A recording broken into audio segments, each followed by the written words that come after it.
What do you do when it seems like summer's been canceled and there's a good chance we'll be spending a lot more time at home?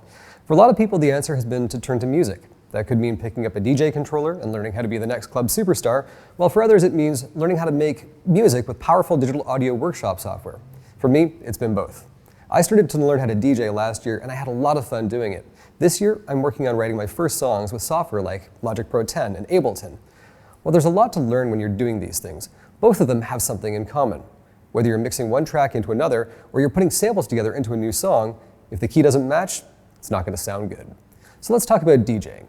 Once you get past the basics of making songs line up in time, it's time to start thinking about harmonic mixing. This is the Camelot wheel. It shows you the different keys that music is written in. While there's a lot more depth to music theory than we have time for today, the thing that you need to know is that when a song is written in one key, it will sound good when your next song is in a key that is harmonically compatible. There are lots of different ways that songs can mix harmonically into each other. The problem is figuring out which key your song is written in.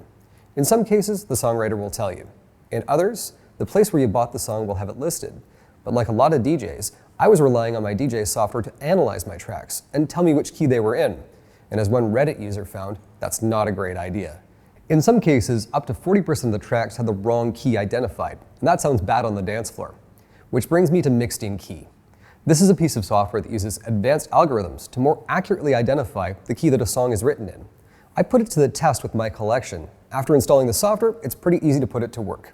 You select your folder or drag and drop your music. From here, you can choose what you want to do.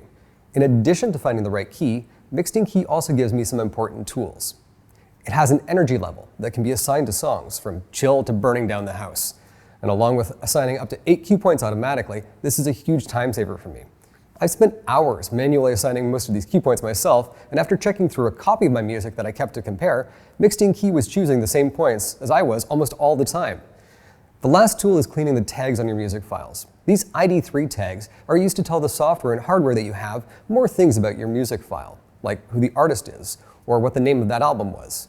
As DJs, we use it to make a record of the speed of a song, notes about it, the key that it's written in, and other valuable information. A lot of the time, if you're buying your music online, music vendors use this place as a billboard, putting their names in the tags. Cleaning that up manually takes a lot of time, but with Mixing Key, it's a one-click operation. It takes some time to analyze all of your music. I've got thousands of songs in my collection, so I set it up and I walked away. It was done by the time I came back. So, how did I do? I found that nearly 30% of my tracks had the wrong key assigned by my DJ software. Using the new energy level tag and my freshly cleaned tags has made navigating my library even easier. I DJ'd a 4-hour set right after updating my files, and the difference was huge. I was able to start with a more relaxed vibe, heating things up, before taking it back down at the end of the night. Transitions were easier with more consistent cue points, and my mixes sounded better from song to song. If you've been thinking about picking up a controller to get started as a DJ, if you're already learning how to beat match, or even if you've already played gigs out there, check out Mixing Key. It usually sells for about $80 in Canada, and I think it's worth the price.